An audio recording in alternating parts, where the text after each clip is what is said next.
Hey, I'm Nancy Cavey, National ERISA and Individual Disability Attorney. Welcome to Winning Isn't Easy. Before we get started, I've got to give you a legal disclaimer. This podcast is not legal advice. The Florida Bar Association says I have to say this, so I've said it, but nothing will ever prevent me from giving you an easy to understand overview of the disability insurance world, the games the disability carriers play, and what you need to know to get the disability benefits you deserve. So off we go.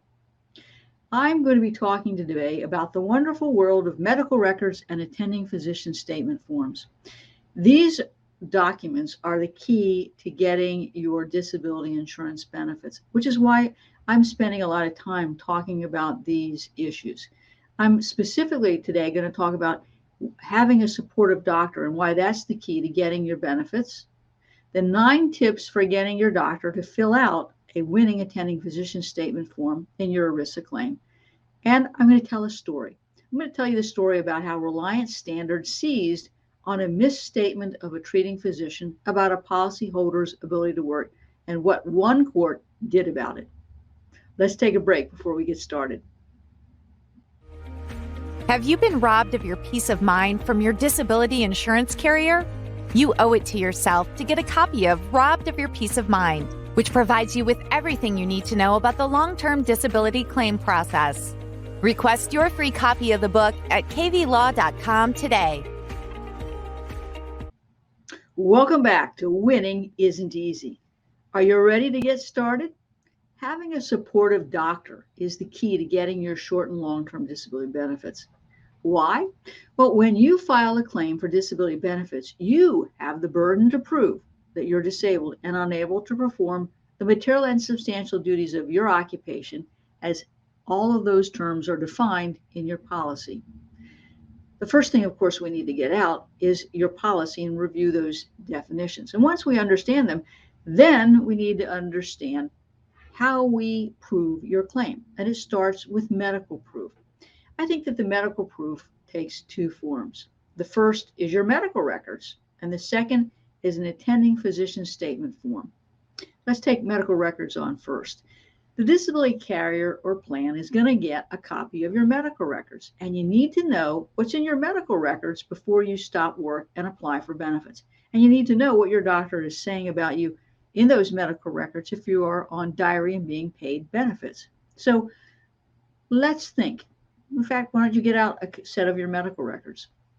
Got them? Okay. What do your medical records say about your symptoms, your functionality at home or work, the problems that you have doing your work duties, whether or not you have problems with your employer, like you're not getting along with them, your diagnosis, your restrictions and limitations, your treatment plan, and your response to the treatment plan, your attempts to work with accommodations or reduced hours, whether you're exaggerating your problems. You need to know, based on a review of those records, not only what's in those records, but you can sort of tell whether or not your doctor is supporting your claim. And if you can't tell, you better ask them, because your doctor is going to be asked to complete a form called attending physician statement forms.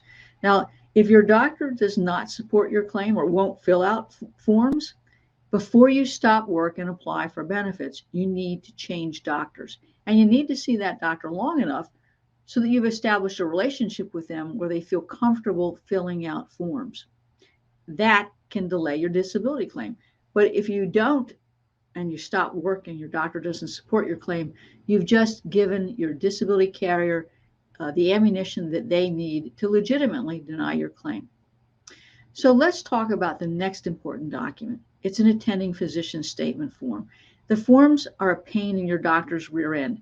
And depending on the nature of your disabling condition and the stage of your case, the carrier may want these blasted forms filled out monthly, particularly at the initial stage of your claim. Now, once your claim has been accepted, the carrier might ask for these forms to be completed every 6 months or even once a year. But regardless of how often, the form is a pain. Now, in my view, it requires teamwork to get a properly completed residual functional capacity form. Now, the first thing is helping your doctor. And the thing you need to do to start out with is to understand what are the material and substantial duties of your occupation as defined by the policy. the policy may say material and substantial duties are based on how it's performed for your employer. Well, that's great. Or it may say how it's performed in your local economy, or how it's performed in the national economy. That's getting worse. Or how it's performed pursuant to the Dictionary of Occupational Titles, which hasn't been updated in over 30 years. Not so good. You need to understand what's the definition of occupation, because once you do that, then I think you should be getting out a piece of paper and writing down each material and substantial duty and draw a line to the right and write down what are the symptoms that are preventing you or interfering with your ability to do those material and substantial duties, and specifically give an example. So you want to be able to explain to the doctor that my job is working at Costco as a supervisor, but I'm also a working supervisor. So I'm doing stocking, I'm getting on ladders, I'm dealing with orders, I'm dealing with employees and hours and customer complaints. So it's just not a purely intellectual job. I'm on my feet. I'm running a forklift. And by the way, because I have problems with Meniere's disease, I have dizziness. So I have trouble looking at the computer up and down, side to side. I have trouble bending over to look at the information that I need to understand for stocking purposes. Or I get really dizzy if I have to climb up that ladder and look at a product. So we want to be talking about the material and substantial duties and the problems, the symptoms that you're having with the dizziness and how that impacts, for example, your ability to do those duties. Why are we going through all this? Because that will help your doctor do a better job of filling out the attending physician statement form. Now, one of the other problems, of course, is that the APS form is designed to lead your doctor down the path to say that you can work. It purposely does not ask the right questions, and I'll talk about that more in the next segment of this episode. But you need to understand that your doctor needs to understand first and foremost what are the material and substantial duties of your occupation, and what am I being asked to address in this attending physician statement form. And sometimes, as I'll talk about later, we want to make sure that we are giving the doctor this information in writing so that they're either filling out the form with you or they're filling out the form later, but they've got this information. The APS form, as I said, is just so crucial to your case, but the APS form has to be consistent with your medical records. So we want to make sure that what you're telling the doctor about your symptoms and functionality in your medical report is consistent with what they put in the APS form. Because as we've talked about in earlier episodes, the disability carrier is going to compare that against what you've put on the activity of daily living forms, and they're going to use social media to check on what it is you're doing. Got it? All right.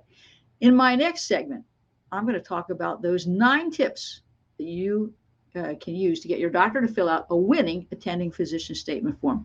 Let's take a quick break.